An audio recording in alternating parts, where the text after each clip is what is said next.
mbaa yéen a nga ca musiba dëgg moom ci Parcelles Assainies ci Ndakaaru vox populi ne benn liir bu tooy xepp la ñu taxañ ba mu jekk sànni ci seen wa ci xàll wi dox diggante unité 14 ak unité 18 te ay tonnikatu mbalit ñoo ko for yéeglekaay bi ne beneen waaye la ñu fekk mu dëkk bi doy na waar job amul dëkk bu dëgër bii ñu naan corona waaw luy corona man de gisuma sama mbokk bu dee gisuma sama xarit bu dee cooy yàlla dëkk bi dëgër na xamuñ fu ñu jëm jeunes yi amuñu liggéey nit ñaa ngi dee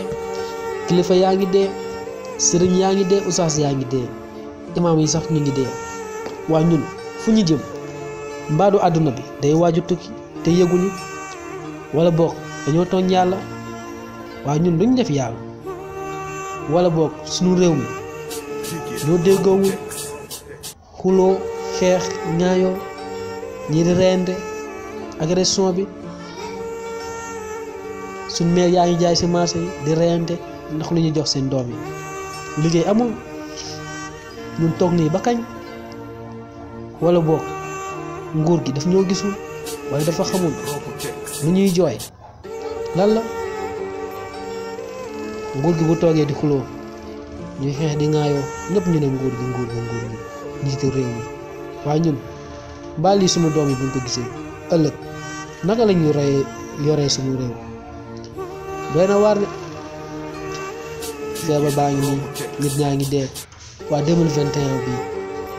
waa bii ban at la at bii dee ñaanatuma yàlla mukk mu amaat fi déwén yàlla na fi yem cey man am naa lu ma métti xoolal ma marché yi xoolal xale yi oto yi liggéey bi marché yi dematul noonu liggéey bi dematul noonu ah te suñu yaay yaa ngi nii doole yi tamit dematul noonu xoolal ma biir réew waaye ñun fu ñu jëm ñu ne réewu teraanga mais réew mii gis ma fi teraanga de doy na waar trop non man fu ma jëm wala ñun bokk fu ñuy jëm ci yàlla wàlluñu marché libre na liggéey sunu maam yi sunu yaay yi xoolal démb ak tey xoolal tey jii rek daal moo metti trop tey jii ci yàlla ci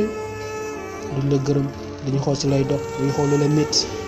bés boo dee ñu di xaalis bu dul jeex di la ko dëjëlee te ba ngay dund lu metti kenn ko gis ci ku xiif rey mu ngi sore ay mbanet ci sa dëkk nekk lu doy waar man de tey samay doom mbaa lii dina leen arrangé waa lii ñu koy dundee jeunes yaa ngi taxawaalu amuñu liggéey amuñu dara